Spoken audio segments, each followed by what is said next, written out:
big thank you this year goes to Generac for sponsoring the event this evening. With us tonight is Janica Sabatnik, and she is representing Generac, and she would just like to say a few words before I introduce the author.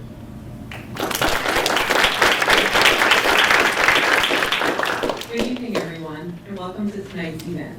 Thanks for participating in Waukesha Reads and for attending this program. Generac is delighted to be the sponsor of this author session, and we're glad that all of you will have the opportunity to hear from Jess and gain a deeper understanding of the cold millions. At Generac, our community engagement is focused on generating goodness and empowering possibilities where our employees live and work. Reading is an essential skill that fuels opportunities and learning experiences, so supporting this local program aligns with what we care about. I know Jess has an engaging evening planned for all of you, so thank you again for being here, and I hope you enjoyed tonight's event. Please give a warm welcome to author Jess Walter.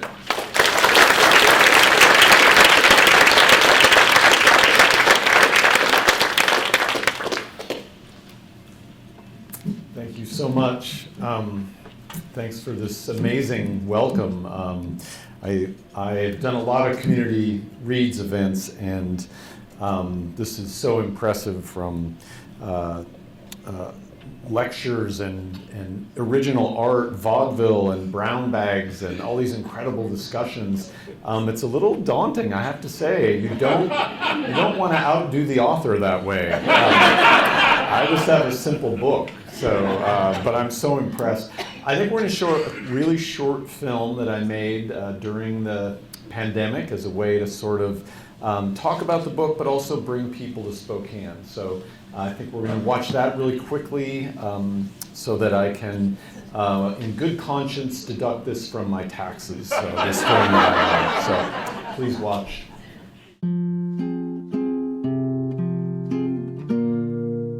I've always admired authors who create a fictional version of their real homes. The Albany of William Kennedy, Elena Ferrante's Naples, the Monterey Peninsula of John Steinbeck. Over the course of 9 books, I've ventured far away to New York and the Zero, Italy and Hollywood and beautiful ruins, but I always find myself coming back to Spokane. They woke on a ball field. Bums, tramps, hobos, stiffs. They floated in from mines and farms and log camps, filled every flop and boarding house, slept in parks and alleys, and on the night just past, this abandoned ball field. My new novel, The Cold Millions, begins here, Peaceful Valley, Spokane, Washington, 1909. The book mixes fiction and history in a way that's almost impressionistic, blending past events with present concerns. My first inspirations were these old postcards that I collect of my hometown from the early 1900s. Living in Spokane can feel like living among ghosts. Every day you walk in the turn of the 20th century. The buildings, the streets, the ground under your feet. This was a period I'd wanted to write about for years, the end of the last Gilded Age, when Spokane was only a few decades old, lurching from wild frontier town to modern city, doubling in size every 6 or 7 years to nearly the place it is now.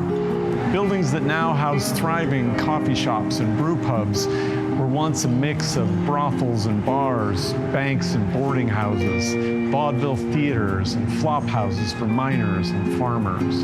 Brutal cops and private detectives skulked downtown with rifles peeking out beneath their trench coats, and thousands of itinerant workers, hobos, came by train from all over looking for work.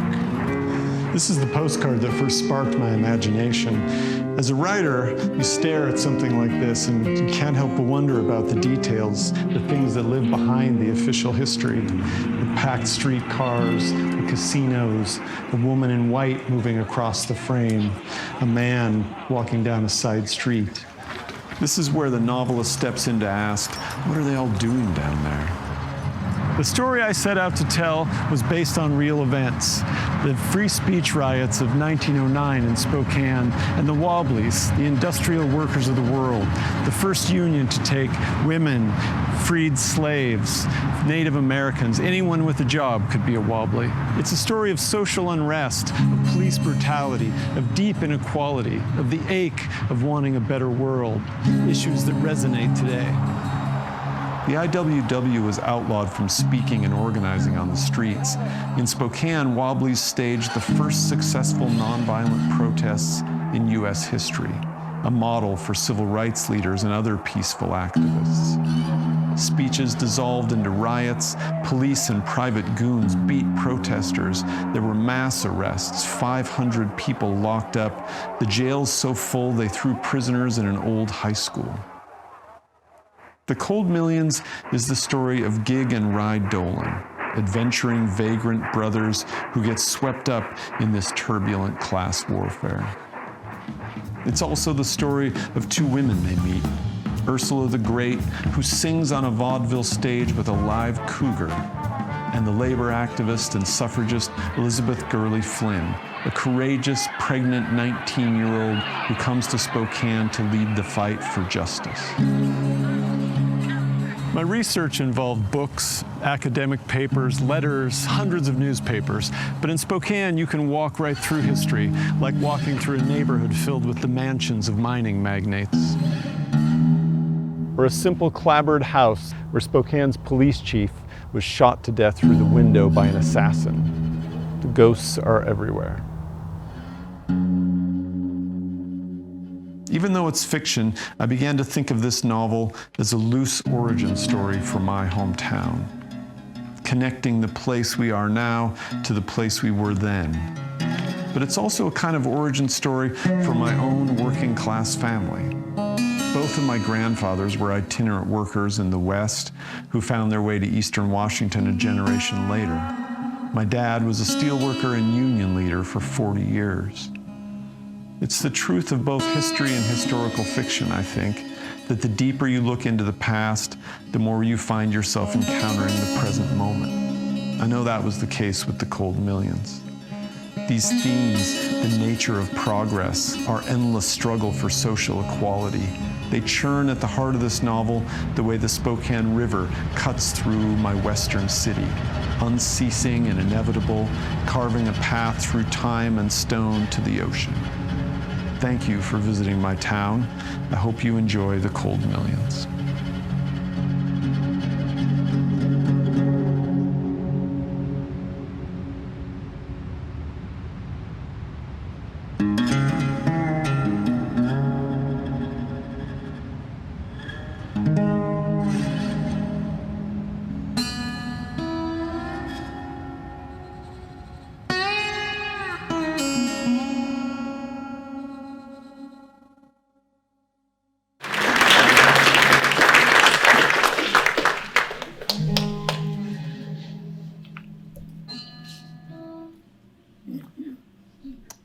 I think that circling thing is going to, I think that haunts our nightmares now. We're giving a presentation and it just circles. 3 hours of that.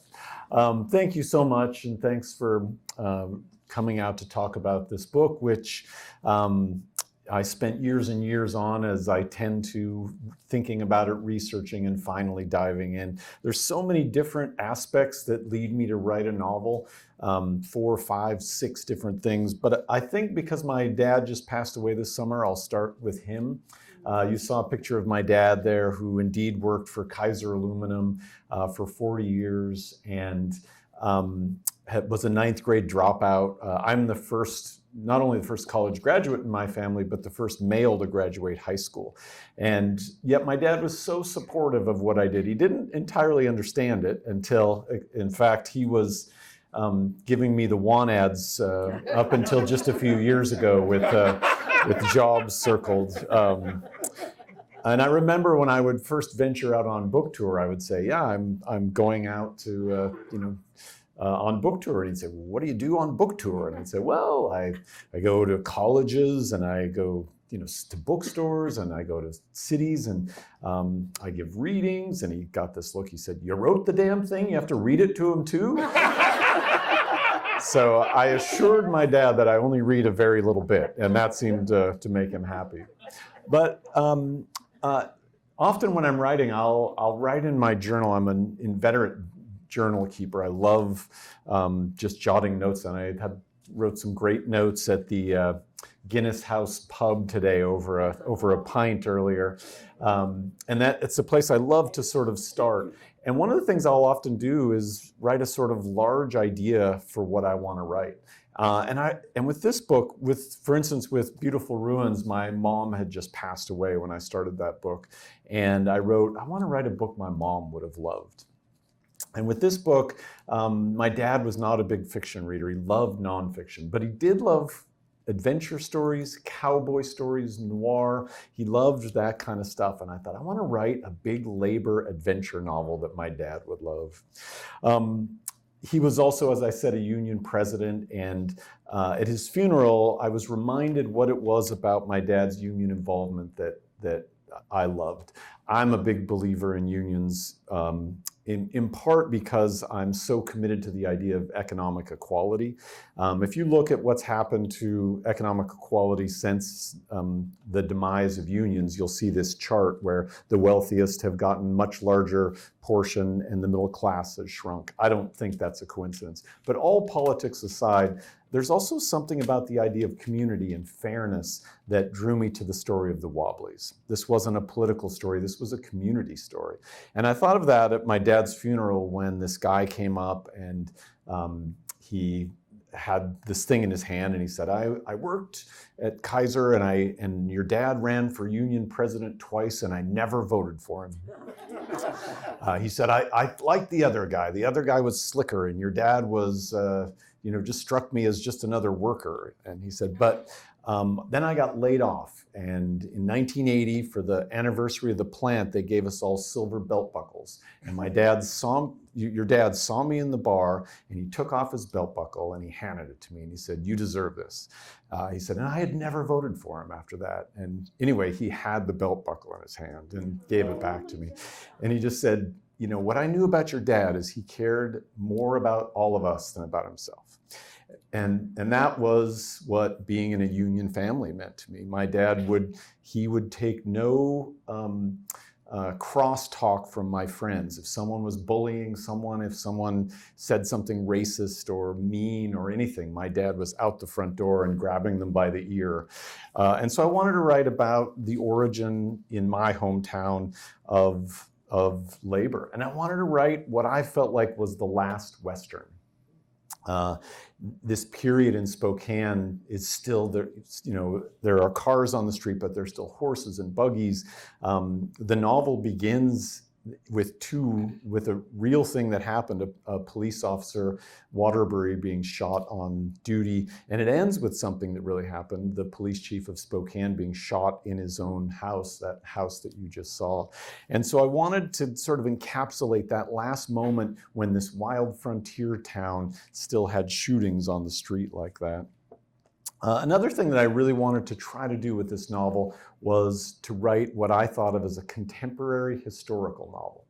To take a real historical moment and write about, as I saw it, issues that are just as prominent today as they were during that time. And to do that, I focused, as you saw, on Elizabeth Gurley Flynn.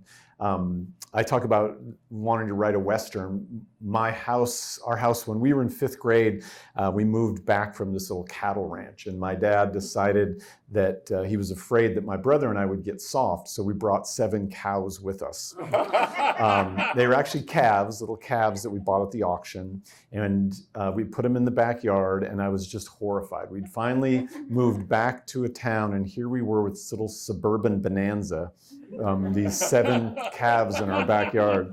And I would finish football practice and get on the bus and come home and have to feed them hay, because my dad was often working doubles.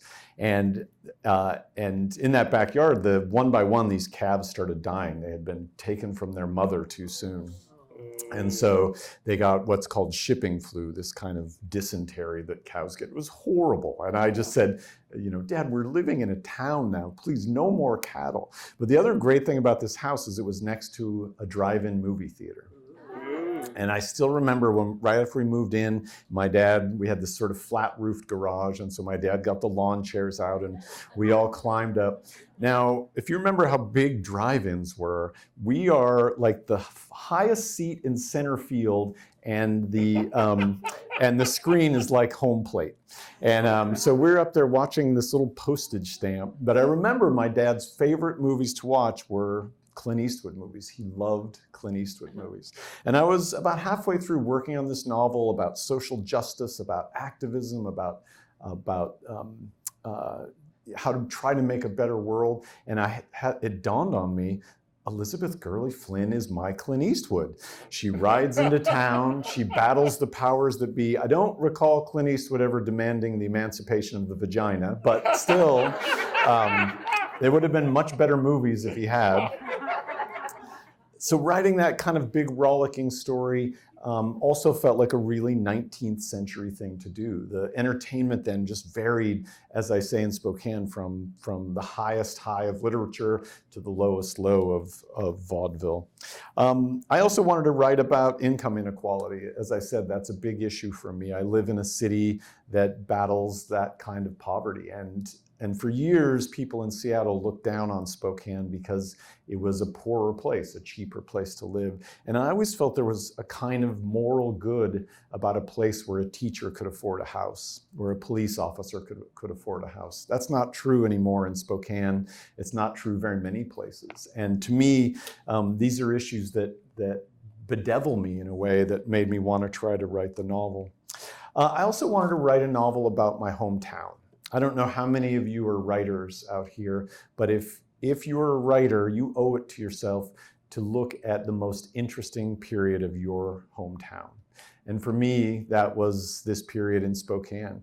Most of the houses all the houses I've lived in since I got married were turn of the century houses.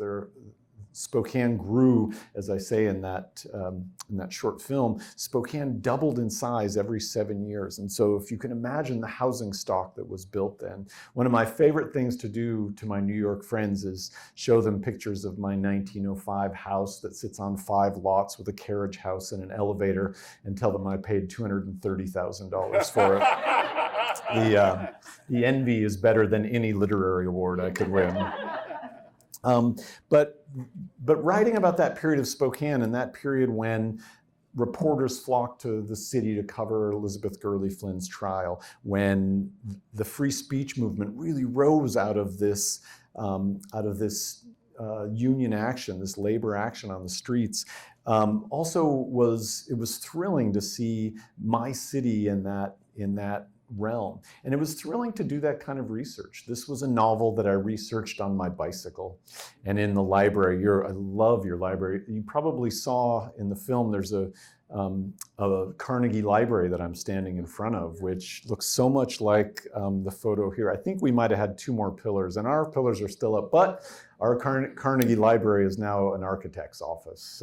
But at least the building is still standing. And but so much of this research was done getting to know my hometown. And we think we know the place we're from. We think, we have a great understanding of what it is and what it was. But to go to some of these grand houses that were owned by some of the wealthiest people in the West, to go look and see where the railroad tracks used to go, to drive to some of these small mining towns, it was such a thrill to work on this novel. I describe it as being in a sort of ghost town.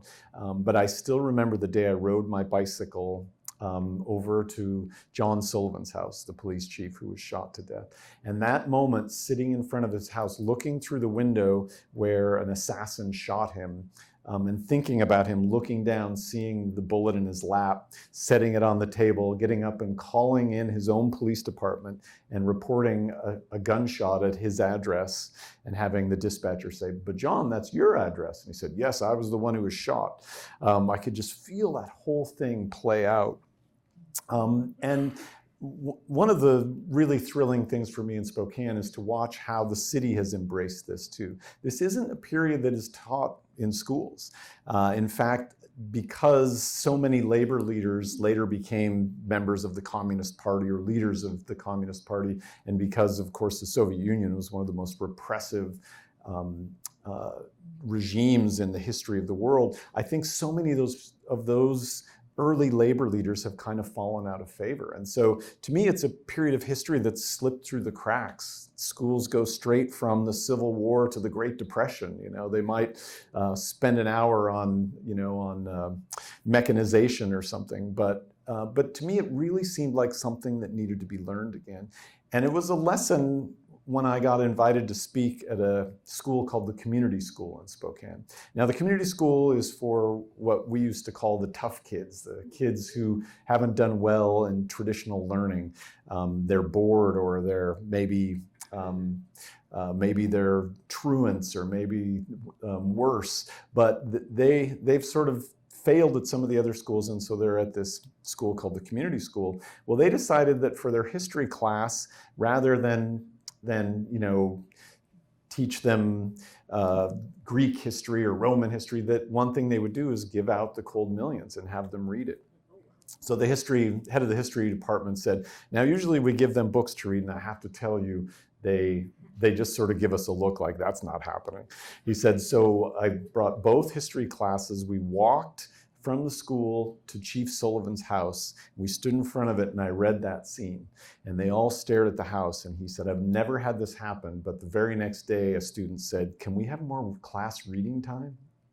So by the time I visited, the community school had devoted the quarter to this book, and the teachers were just amazed at the way local history had them engaged with other history. So they took different projects. One project was the tribes. Another project was mining history. They used that to sort of venture out into these other things, and their work was impeccable. It was so amazing for me to see, and it touched me in a way that I didn't know when I started the book, that I would connect with these young Spokane people in this city that they live in, that they would start to see their city through the eyes that I had started to see it in when I wrote the book.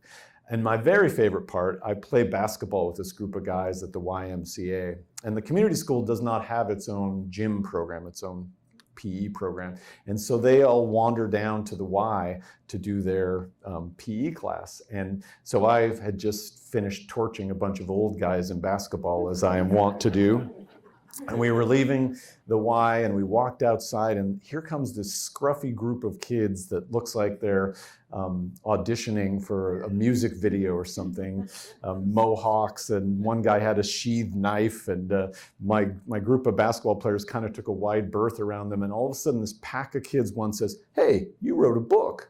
And I turned and I said, I did. And he said, the Cold Millions, that was great. And they're all like, yeah, we love the Cold Millions, we love the Cold Millions. And then they go into the Y, and my basketball friends looked at me, and I'm just like, I don't know, it's the power of literature, what can you do?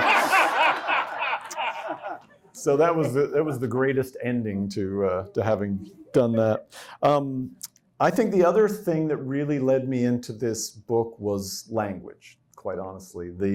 I could talk about the politics, I could talk about aiming to write a big adventure story, I could talk about locating the history of my city, but really, I think what got to me in the end was the language. When I was first thinking of working on this novel, I wrote in my journal, I'll often be working on two or three different things at once, and I wrote, you've really got to finish the Bindlestiff novel. I didn't have a title for it. It was just going to be called the Bindlestiff novel. And so you can imagine just how displeased I was to realize when I finished it that I had forgotten to use the word Bindlestiff anywhere in the book.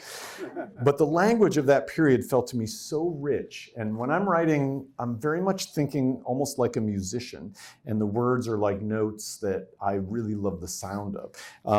And so I just want to read a little bit of sort of the richness of that language. So this is Gig and Rye. If you've read the book, you know most of the story is told in third person. So I'm describing Gig and Rye sort of from the outside, usually with a much closer aspect on Rye's point of view. The book also has what I like to think of as tributaries. Because the central motif of the novel is the Spokane River, I thought of that third person narration of the book as the kind of main tributary. And then I love the idea of these first person stories coming in. So Jules and Ursula. I wanted to write a multiphonic novel to try to capture what that postcard looked like to me. All of those people on the street, all of those voices coming together.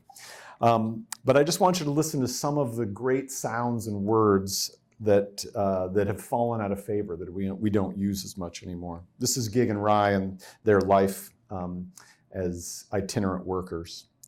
For a year, they'd moved, barely pausing for breath. They walked 20 miles some days and ran down freight on the slow edges of town, hopped boxcars and crouched on the blinds between mail cars. Gig showed Rye his favorite way to travel, in the open, on flat cars and lumber racks. Flying, he called it, wind in his face, sun on his arms. They flew and floated this way, job to job, week to week, farm to farm, Washington to Oregon to Idaho, until they landed a Jippo logging crew on the St. Joe River. Gig talking his way onto one end of a two-man misery whip. Rye ladling water and pounding wedges in the kerfs to keep the saws from binding. But they got run from that job too, replaced by the foreman's nephews. They followed rumors to interior farms and staggered harvests, bushed wheat and picked huckleberries. The panic of '07 had run the banks, and it was rare to find a boxcar or a barn without a vagrant in it. Most days they wait hours in line at the job sharks, only to be told there was nothing for them. They huddled under burlap on boxcars, drank from streams, and ate squirrel meat over jungle cook fires, boiled up their clothes, and slept beneath stars, ducked train gangs and rail bulls, and if it wasn't an easy life, Rye would be lying if he didn't admit some adventure to it. Anytime you get to write about misery whips, you should do it. And that bit about adventure was really for my grandpa Jess, my namesake, who I would go farm with in the summers and who really wanted to teach me how to catch a train. And if only I had paid more attention, but he had spent his young life in the 30s, a generation after this book, working as an itinerant worker. And he met my grandmother at a Grange dance where he was working as an agricultural worker. I also want to read a little bit from a couple of other characters, those first-person streams that come in. This is Ursula the Great, who was one of my favorite characters. A book like this, there's so much research that goes into it, obviously, and this one was years and years of research for me. But one of my favorite things about research, and one of the things I miss about a great library like this, is research is so easy on the internet, but it's easy if you know what you're looking for. The great thing about a library is just haunting those stacks when you don't even know what it is you want. And so I would go read through the microfilm of old newspapers and find myself just reading books about salmon fishing and tribes. And just the days I spent in the northwest room of the Spokane Library were just glorious for me. And I would go into a kind of daze, actually, into a kind of hypnotism. Some days I would just be researching and writing fictional notes for myself. And research is tricky when you're writing a historical novel. At some point, you could just research forever and not write the novel. I love what Richard Powers, the author of The Overstory and many other great books, says. Someone asked him, do you get lost in the research? And he said, oh my goodness, no, I get found in the research. And that is true. So much of the story is found. But I was reading these newspaper stories, not even sure what I was looking for, writing down how much a suit cost and what time the train left for Wallace, all those little details that make you fluent in the period you're writing about. And I started discovering these incredible vaudeville shows. And I realized, oh, I've got Elizabeth Gurley Flynn, this incredible dynamic character, but I need to show another kind of female agency in 1909. And as I was doing that, I was reading about these shows like The Fabulous Fritz, who would fight any animal you brought on stage. And I got home that night from my research, and there was a note, and it just said, Ursula the Great sings and dances on stage with a live cougar. And I stared at it and I thought, did I read that or did I invent that? And I started writing Ursula's character, and she just came out and spoke to me. And then later I thought, I better go see if she existed. So I had to go back all through the microfilm that I'd read, trying to see, and it turned out I'd invented her, but I was so deep in my research, I wasn't sure, which is just to tell you, if you know a novelist, don't trust them ever, because they cannot tell between real and fiction. This is Ursula the Great. A woman owns nothing in this world but her memories. A shabby return on so steep an investment. The first Ursula taught me this. The other thing she taught me was how to climb in a cage and sing to a mountain lion. I was the second Ursula. I met the first in the spring of 1909. She'd been doing the act for 10 years, nearly half her vaudeville life. By the time I met her, she was putting her stage makeup on with a putty knife, dyeing her hair every morning, and every night wrestling her rangy tits into corseted captivity like two escaped criminals. Then she would walk on stage and try not to get eaten by a cougar. It was a bear, the first creature Ursula performed with, and the reason she was called Ursula, Ursa being Latin for bear, according to her fat stick manager, Joe Considine, who hired me to replace her. This was in Reno, Nevada, where I answered a simple newspaper ad for actress, singer, calm demeanor. So that's Ursula. There are many other characters in here who I had great fun writing. And I'm just going to talk about the last one, and that's Del Dalvo. My hero as a novelist was the great Kurt Vonnegut. When I was a kid, I was so taken with the idea of being a writer someday that I used to go to my junior high school library and crouch down in the stacks to see where my books would eventually go. And in my junior high school library, that Walter came right after Vonnegut. And so I took home a copy of Kurt Vonnegut's book, Breakfast of Champions. And as a 13-year-old, I was blown away, partly because on page 5 of that book, he says, I am prone to draw silly pictures like this one, my drawing of an asshole, and he drew an asterisk. And as a 13-year-old, you're like, you can do that? And that was so much what I wanted to do. As a young man, I thought that perhaps the best way to become a novelist was to bump up against others, and that maybe through some process like osmosis, their talent would rub off on me. And so for a while, I stalked some of my favorite writers and found ways to interview them, including my hero, Kurt Vonnegut. So I was 20 years old, and he came to Gonzaga University in Spokane, and I was working as a part-time reporter for the newspaper. And so I would write to them and get phony press credentials. My newspaper wouldn't send me, but I knew how to get press credentials. So I showed up to interview Vonnegut, and apparently I was the only one who asked to interview him. I thought there'd be a whole pack of us like at a press conference, but it was just me and him, and we sat in this room across from each other. And I'm 57 now, so you can imagine how young I looked at 20. And I'm sitting across from him, and I said, Mr. Vonnegut, if you could give advice to a young writer. And he sort of stared at me and he said, can I ask you a question? How old are you? And I said, well, I'm 20. And he said, an Esquire has asked you to write about me? And I said, well, they haven't exactly accepted the piece. Anyway, but he did. For the next half an hour, Kurt Vonnegut gave me writing advice. It was so incredible. And when it was done, he said, look, I'm just flew in. I'm really tired. I need to get some sleep. I said, no, of course, I'll stop bothering you. And so he went back to his room, and I sort of shuffled off feeling badly that I'd taken the time up of this literary legend. And then that night he gave his performance at Gonzaga University. And I was in the front row and watched and was so taken by it. And at the end, everyone was kind of milling about, and he saw me and he called me up and he said, did you get everything you needed? And I said, I did. And he said, I look forward to reading it. So flash forward 20 years, I've published books, and I wrote that essay I wrote about stalking Kurt Vonnegut and published it in a magazine.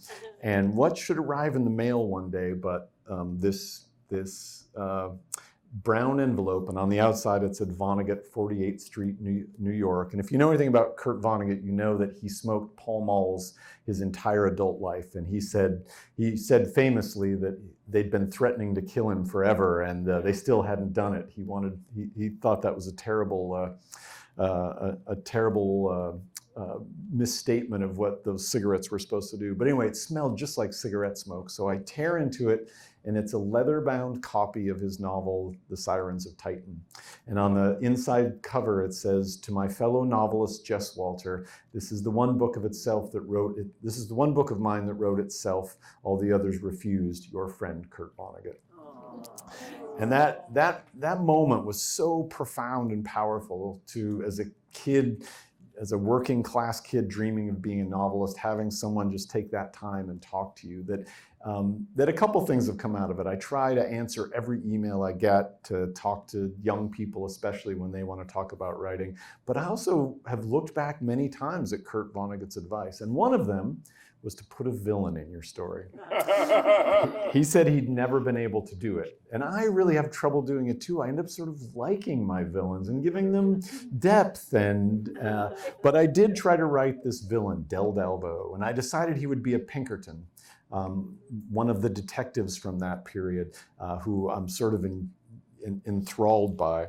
And because so many of the Pinkerton detectives came from the UK, from Great Britain or Ireland, I decided that I would read old 19th century British mysteries. This is the kind of work you get to do as a novelist, is just spend like a week reading 19th century British mysteries just so you can get the argot right of this character, the vernacular.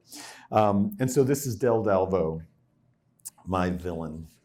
Spokane gave me the morbs, right blood blister of a town, 6-month millionaires and skunk hobos and none in between. Spokane, a gilded carriage passing by peasants bathing in the very river they shat in. Last place I wanted to go, but the job was the job, so I packed 3 shirts and lingered a minute over which barking iron to take. In the end, I went small, loud, and kicky, the .32 Savage automatic. I caught first class Denver to Billings, my first day sober in a month spent crossing Montana, then 2 hours over the Idaho Panhandle toward the Washington border, and that's when the old morbid voice rattled up, "Careful, Del." At Hope, I slipped the porter $1 for a whiskey, then another when the train slowed the last 5 miles. Forest, foothills, farms, and finally Spokane. I couldn't believe how the syphilitic town had metastasized. Smoke seeped from 20,000 chimneys, pillars to an endless gray ceiling. The city was twice the size the last time I'd hated being there. A box of misery spilled over the whole river valley. I love the word morbs. I cannot believe we don't use that anymore. Anyone who's lived for the last few years should have used the word morbs. I've had nothing but morbs for like 5 years, this sense of unease about the world and about where things are going. So Del was such a great character to write, and even though I still think of him as kind of villainous, his death chilled me. You might have noticed in the book that several times I write the deaths of the characters that you're reading in first person. I did that in part because I'd never seen it done before, and a big part of writing for me is to challenge myself to do something I've never done. But I also liked the incredible intimacy of writing about these characters until their very last moment.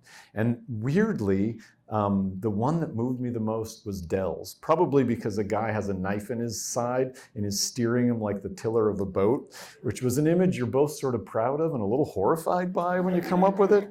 There are several of those moments when you wish that the Nobel Prize Committee gave awards for things like, steering someone like the tiller of a boat, or Ursula sewing meat in her corset so that the cougar will eat that instead of her.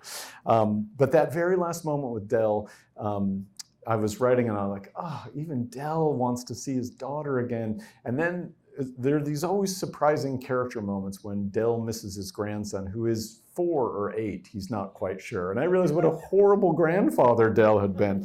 Even as a grandfather, he was a villain. So anyway, I want to make sure I have plenty of time to answer questions. That's a little bit of a journey for me about what was so compelling about this story and the things that I ended up enjoying in it. But I'd love to answer any questions about the book or anything that you might want to know about the characters or my research or writing in general. It's always tough to ask the first question, but I will repeat your question in language that will be both modern and non-villainous. So, first question, yes. When you do writing historical fiction, how important is it to you to get the facts right versus artistic? When you're writing historical fiction, how important is it to get the facts right versus the fiction? That is such a challenge. This is really the other books of mine have had. I wrote Citizen Vince takes place during the 1980 presidential election, for instance. So, and Jimmy Carter and Ronald Reagan have brief cameos in it, but I wouldn't think of that as historical fiction. This is really my first engagement with it. And I sort of set up the rules for myself. And I don't think there's any sort of code among writers about how to do that. I think some writers will make Lincoln a vampire killer, and he's just killing vampires. So I think whatever fictional rules you set up are sort of, what exists in that particular work. Almost like science fiction, you set up the rules of the world. That's what has to happen.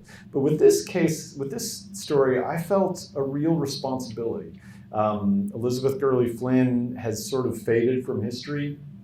And I didn't want, to have her do things she didn't do or say things she didn't say. I saw the real characters in this book, as I described at lunch, as sort of like fence posts. And I would build a fictional fence connecting these fence posts. But what happens in Spokane, the free speech movement, the Elizabeth Gurley Flynn's arrest, her discovering that the jailers were running prostitutes out of the jail, all of that happened. And her story is pretty much as it happened in her book and in the biographies of her. There are a few exceptions. I love the town of Taft, Montana. Taft, Montana was the seediest, worst, you talk about the last place in the West. They really did, because there was no law there, the only law was every spring the forest rangers would come in, and they really did find 14 bodies buried in the snow that had died in various unsavory ways in the taverns of Taft. And so I really wanted to send Elizabeth Gurley Flynn to Taft. But otherwise, almost everything she says and does in the book were along the lines of what she did. The same with John Sullivan, the same with some of the other labor leaders. And that now I don't know that the reason that I did that is because I wanted to honor the real story. And I wanted to see if I could tell the story of these two brothers, Yig and Rye, alongside the real story. There's a point in writing a historical novel that requires a lot of research when you have to gather the entire team and fire the whole research department and just turn it over to the fiction people. And because you really could go on researching forever and thinking, oh, what if this comes in? What if that comes in?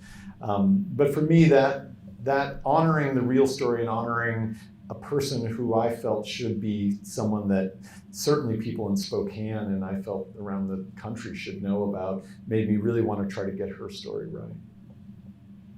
Yeah. First of all, I love the book. Oh, thank you. I love the writing. Thanks. Love the characters. That's a good enough question for me. I love the way everything was interwoven. Thank you. I found one little mistake. Uh-oh, only one? Yeah, when they're in, what's the city, Taft? Yes.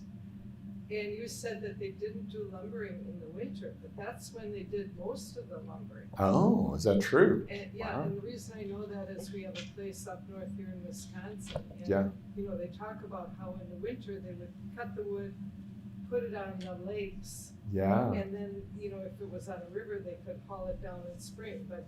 I wonder if this was just because it was a mountain logging camp, because the trains also had trouble getting up to Taft Yeah. that time of year. But I'll take that up with the research department. Oh, I fired the research department. I just remembered. It's gonna take a Noah out of there. Yes. Yeah.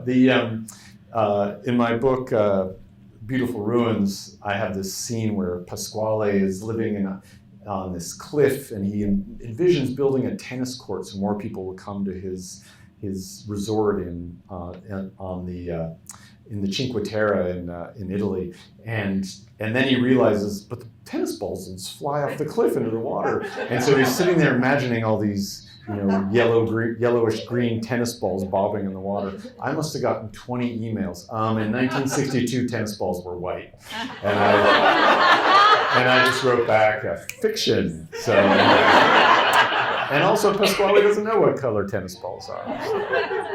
But thank you. I'll take that up with the research department. When did you write the epilogue? I mean, did you write it first, or When did I write did the you epilogue? It at the end of the book? No, I wrote the epilogue at the end. You probably noticed a big vein of War and Peace running through the novel. And War and Peace is the same number of sections and has an epilogue.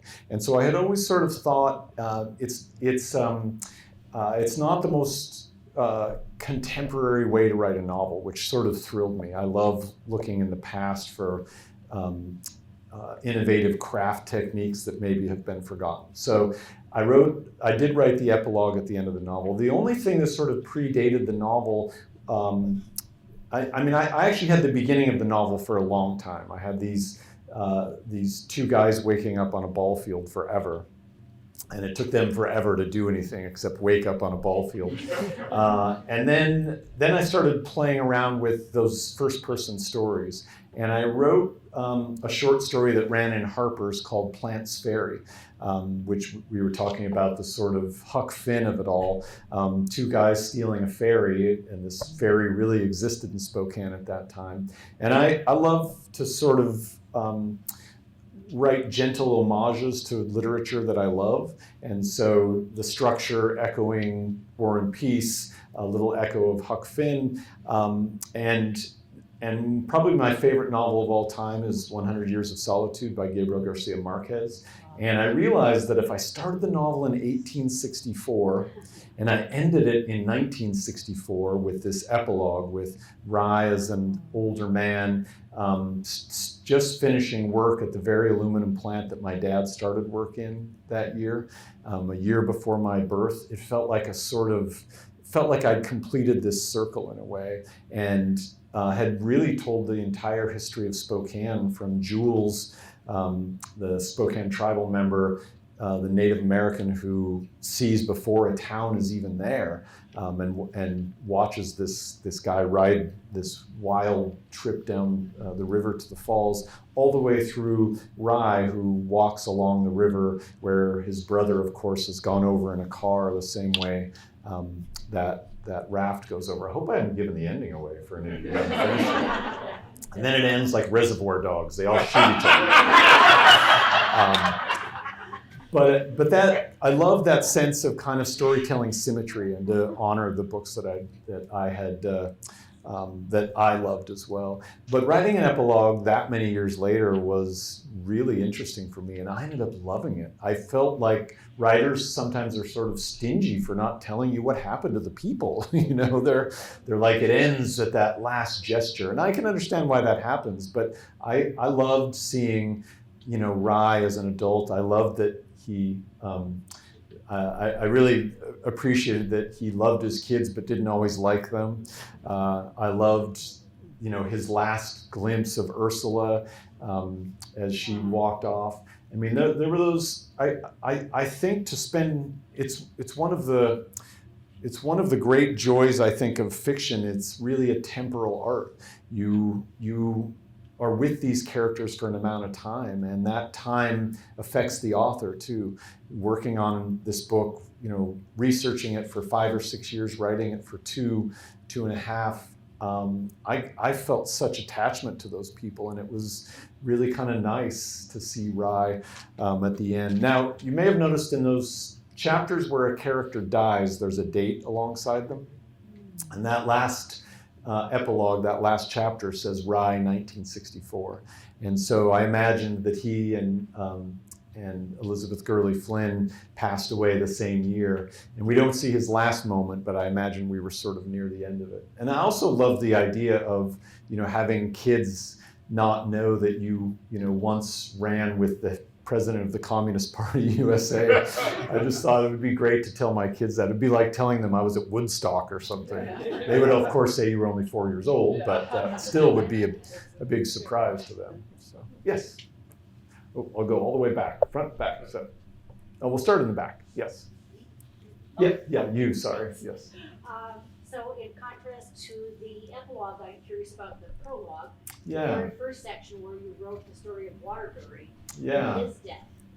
And he doesn't, of course, appear again, Right. or do the other characters in that section. So my take was that your goal there was to introduce the flavor and context of Spokane at that time. But yes, the flavor and what's the purpose of the Waterbury kind of prologue, which isn't even a numbered chapter? And I toyed with that, where to put it. First of all, it had really happened. It was one of those moments when I was stating for myself sort of the rules of this book. Here's a fence post. Now I'm going to build some fictional fence in between it. But that murder was never solved either, and they really did raid the hobo camps afterward.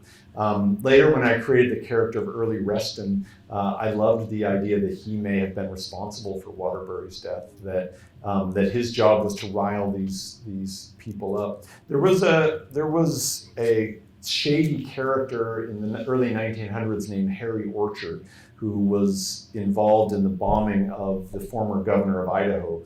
He went out to his mailbox. The former governor of Idaho had sent troops into Wallace during the mining wars there and had jailed so many miners. So Frank Steunenberg, the old governor, goes to open his mailbox and it explodes. There's a bomb in there. Harry Orchard gets arrested for that and immediately implicates the leaders of the IWW.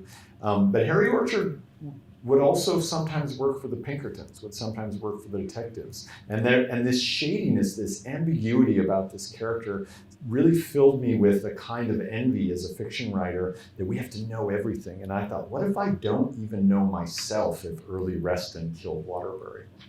What if he's almost a sort of ghostly figure, who may have survived going off, don't listen if you haven't finished the book, who may have survived going off the cliff in the Model T. And that was another kind of thrilling thing. As a writer, you're always looking for ways to do things that, keep you as interested as anything. But that was the reason. The other reason is that I thought that a great way to start a book that you wanted to be sort of noirish and Western was darkness came on that town like a candle being snuffed. That seemed like a great way to sort of introduce you to the location before you meet the main characters. So, and then right behind there, yeah. How would you, I actually recently just published one of my children's books. Yay, congratulations. Thank you. Yeah. I actually have read the Beautiful Ruins Mhm. book, and I was very excited to come tonight to meet you because I always wanted to ask, how would you motivate a person to write or challenge a person to write a novel that is kind of out of their realm? How would you challenge a person to not write a novel that's out of their realm? I think because a lot of people in creative writing have MFAs, Masters of Fine Arts, and I don't. And I've felt like every bit of it has been out of my realm. And I've been sort of thrilled by that challenge. If it were easy, everyone would sort of do it.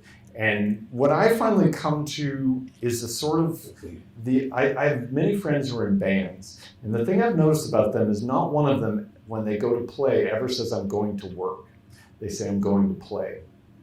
And so if you're having fun on the page, if you're engaged by what you're doing, you have to trust that other people will be engaged too. You read everything you can in that genre to become fluent in that genre, and then you let yourself go. You're a reader too. Write something that so engages you with a sense of play. As I'm writing this book, as I'm writing Dell, as I'm writing Ursula, I almost feel like I've grabbed a guitar and just started strumming and playing and trying to find the melody. And so I would, first of all, venture out with a real sense of play. We all have blind spots as writers, so it's important to find readers to read those things and give them, give you their opinions.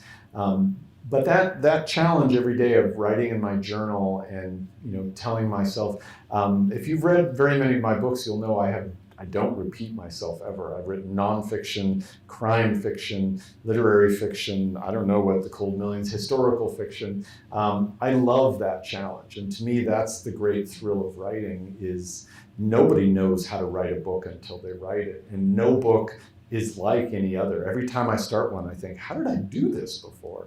And so rather than running from that, it's just really the joy of hitting the wrong note, backing up and trying again. And you finished a book, you finished a children's book, that's wonderful. I do a little bit of writing in Hollywood, and I always find it so disappointing, and I realize it's because the thing that I love is when the book shows up in the mail and I take it and I put it on my shelf right in front of Vonnegut, and I put, and now my 10th book just came out, and to slide 10 books on the shelf is the real accomplishment. To finish those things, have them out in the world. It's nice, to have awards or be on bestseller lists. I mean, all of that, of course, is amazing. But the part that really thrills me every time is just holding it in my hand and knowing that all those notes came together into this thing. So I guess that's what I'd say. Yes. I led a really lively discussion on your book, and I have a couple kind of like history questions. Sure. So, were there specific things going on in the world when you started writing the book? Because everyone, I think, agrees that it's so relevant to what's going on now or the last couple of years. So that's the first part. Then the second part is, given how tumultuous the last 7 or so years have been, did current events change or influence your writing? And then my last thing is, I thought the video was great, but you said something very intriguing about that was the first nonviolent demonstration. The first successful nonviolent protest. Because it seems like in the American history of protest, there's always been this tension between those who, in my opinion, correctly chose nonviolent demonstration, those who are impatient and say it's not doing enough and we have to do violence. So yeah, I'd be interested in it's a great about that too. They're great questions. The sort of role of what was happening in the contemporary world as I was writing, how I tried to fold that in. And then the idea of nonviolent protest. And I'll start there, because the Wobblies were not only nonviolent. There was a whole faction of the IWW that taught you how to sabotage, how to spike trees and blow up trains. And Elizabeth Gurley Flynn, though, really represented this side of the IWW that really protested through irritation. What they would try to do is, and they were funny, and they sang, these IWW songbooks are just thrilling. There was a terrific old singer named Utah Phillips, who was a folk singer and IWW member his whole life, who carried a lot of these songs into the present day and would do this incredibly stirring version of Hallelujah, I'm a Bum.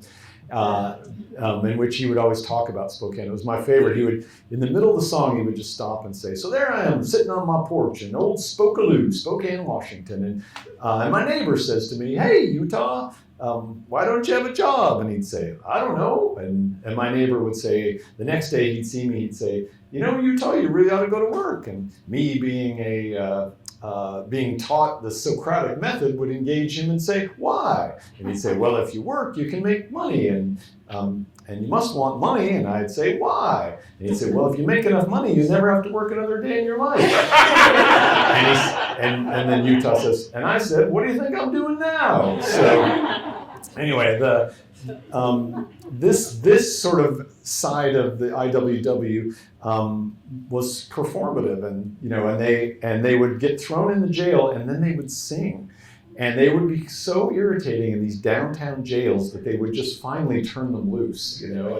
And that's what happened in Missoula. That was the sort of the real first successful one, although there were only about 50 arrested. And then in Spokane, of course, 10 times that many, as more and more transient workers came from all over the country. And the leaders of Spokane said, we're going to stop this thing right now.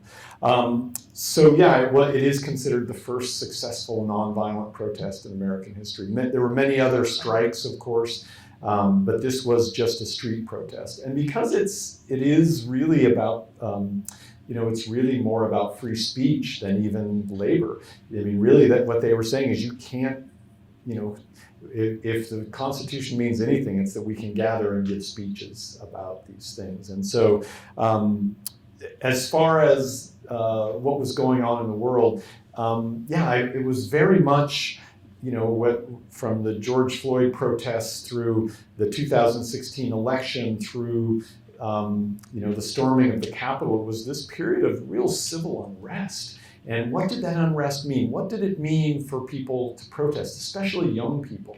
I was so taken, however you feel about firearms, to watch the Parkland shooting survivors, to watch these 18-year-old kids protest and demand that they be able to go to school without fearing for their lives is so stirring. There was a reason that I wanted my characters to be 19 and 22 and 17. I wanted to write about those young people who were striking for climate change. It really is that we get to a certain age and we sort of believe that real politic means that change can't come. And when you're young, you don't feel that way. There's this dynamic quality that if everyone should share everything, why would the world not be this way?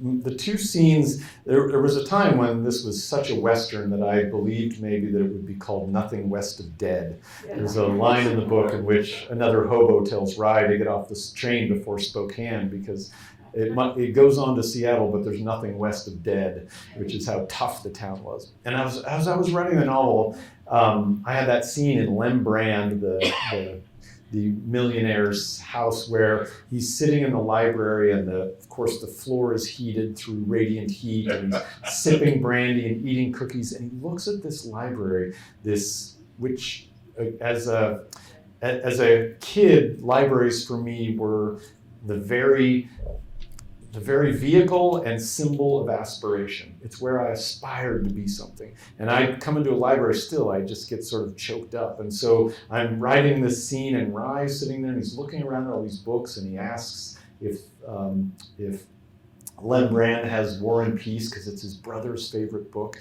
And that moment is so powerful and moving to me. It's when I feel most like an American, is when I'm in a library. It's where this egalitarian idea that anyone can rise above their station. It begins with you pulling a book out or coming in and using the computers to print out your resume. It really is such a remarkable place. And so when Rye thinks in that moment about the cold millions out there who will never be in a room like this, about his brother in a jail cell, I just knew this is what the book has to be called. And then there's a scene later in a Carnegie library in which Rye, it's one of the only times he's really treated like a human being, is when he goes in and checks out the next version of War and Peace to give to his brother. And so I think those moments just connect with me in such a profound way.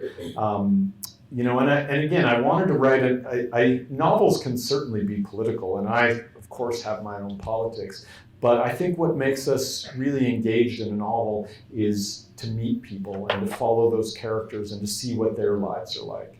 And when I started the novel, I didn't know how deeply Rye would get involved in labor politics. And then I realized about halfway through, he is not the hero of the story. Maybe Elizabeth Gurley Flynn is for her idealism, or even Gig in some way. He's almost the field upon which this whole thing is played. And the life that he ends up scratching out, raising his kids, having this good job, comes about because of the leading edge of these activists. Did Elizabeth Gurley Flynn achieve the world she wanted of, a communist heaven in which everyone shared everything? No. Did activists like her advance the cause of labor to the benefit of others? I don't think you can argue anything but that they did.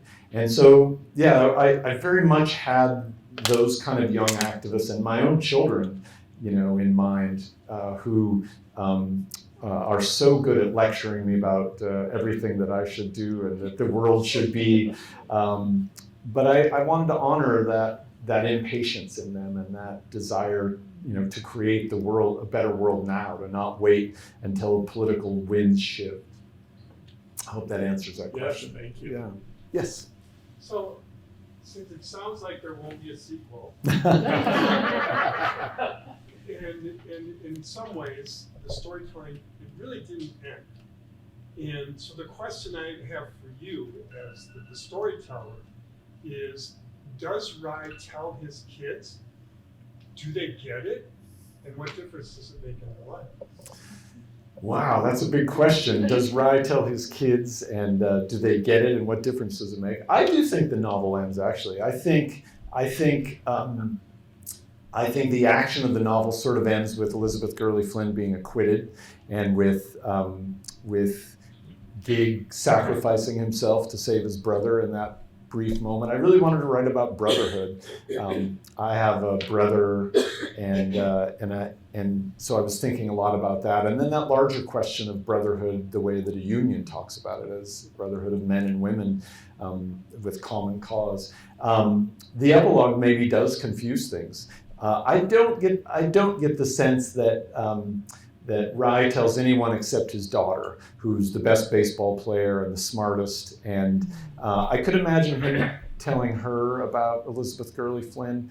I think one of his sons, I'm not sure if it would mean that much to him. But it's funny, when I finish writing a book, the credits roll and I sort of move on, but it's always funny to me when people will say, in my novel Citizen Vince, it's about a guy in the witness protection program who can't decide whether to vote for Jimmy Carter or Ronald Reagan or Gary Anderson in the 1980 presidential election. And I thought I would write a sort of crime novel, a caper novel, but at the heart of it would be that question. A felon who gets his voting rights restored and has to decide who to vote for. And at one point there's another mafia guy who is almost going to torture him. He'll be like, you have to tell me. He's like, I don't have to tell you. And he won't tell him who he voted for. And I still get letters from countries all over with people telling me why they think he voted for Reagan or why they think he voted for Anderson.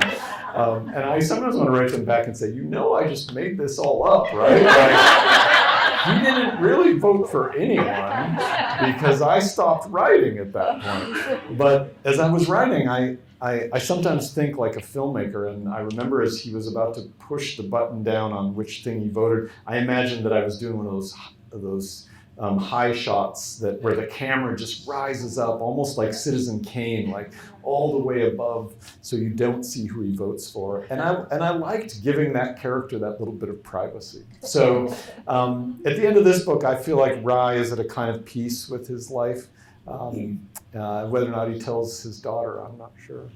So maybe one more question, and then I should let you people get home. There's probably a Bucks game. No, the Bucks aren't playing. Yeah, they are. They are? What's the score? Does anyone know? I don't know. I just got a bulletin saying that the bench exploded when Giannis made an incredible dunk. Really? Wow. Yeah. Well, they probably just mistook the laughter and applause here. Is there one? Oh, yeah. Last question. Yeah. Okay, so at what point did Elizabeth Gurley Flynn become such like a central character in the novel? Was she always like as important as she is in the final version, or was there a point where she realized that she had to be? Yeah, that's a great question too. At what point did Elizabeth Gurley Flynn become a central character in the novel, and was she always such? As a matter of fact, there was more of her in there. Early on, she's such a dynamic character. I was so taken by her story that there was actually more of her, and it was one of the real pitfalls about writing a proletariat novel about 1909 politics is if you include a whole lot of it, it's just somebody giving speeches. And the speeches, I think, were a little dull, and it was my editor, Jennifer Barth at Harper, who said, I think she'll be bigger if there's less of her in there, if that makes sense. And I totally knew what she meant. And so it was actually whittling her down. I've got, for let's say $1,100, I'll sell you the missing Elizabeth Gurley Flynn pages. Actually, let's start the bidding at $1,100. And but there are all those sort of considerations that you make as you're writing a book. And because I wanted these two characters of Gig and Rye to have to navigate this world, and I wanted Elizabeth Gurley Flynn to treat Rye a little bit. He's sort of bounced between Len Brand, who wants to use him, and Elizabeth, who really wants to use him in a different way. And I didn't want to shy away from that. I wanted to show the cost of sort of being swept up in something like that. But yeah, in the end, I had to leave a little bit of her on the drawing room floor. It was right. I think it was the same day I fired the research department. Thank you all so much. And I'll